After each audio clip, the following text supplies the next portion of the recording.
talk about and we really looked at how Moses loved it, which is ethnic reconciliation.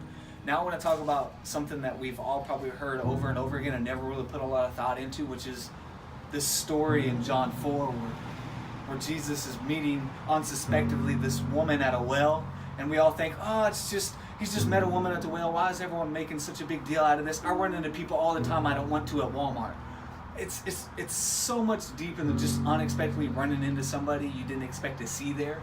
We're talking about 1,000 years of prejudice built up between the Samaritans and the Jews.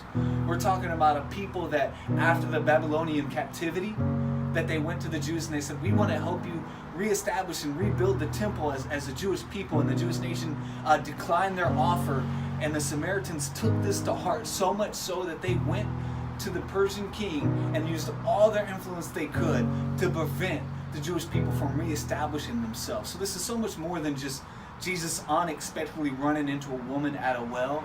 This is Jesus running into 1,000 years of oppression of his people. This is Jesus running into 1,000 years of it being said, you can't eat their bread, you can't sit at their table, you should walk on the other side of the street when you see them. And I want you guys to really grab a hold of what it is that I'm trying to describe here with this. So if you will, go with me to your favorite coffee shop, where many times you might have studied for your final exam, met with friends, and it was just really a safe place and a place that you could go and feel welcome and safe. But instead, in this visit, at this time, instead of finding safety, you run in to that 1,000 years of prejudice. You run into that person that your grandparents said was an awful person that did things to your family. And you're perplexed, and you know you've got to leave this situation, but you can't help but think of the love of God. So you build a bridge over ethnic, cultural norms, and you sit with that person, and you show that person the love of God, who he is.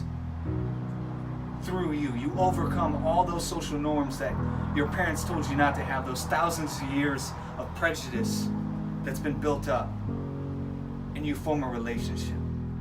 So we see that this was much more than just Jesus unexpectedly meeting the woman at a well, that he builds this bridge over all this prejudice that's been built up and helps define ethnic reconciliation, and talks to her about a time where people groups won't be segregated, where she says that my people worship here and your people worship there, and Christ tells her, no, there's going to come a time, and it's coming.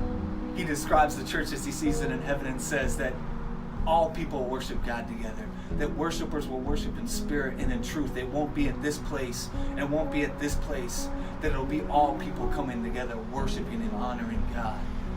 That is the vision of ethnic reconciliation. That is what Christ lived out.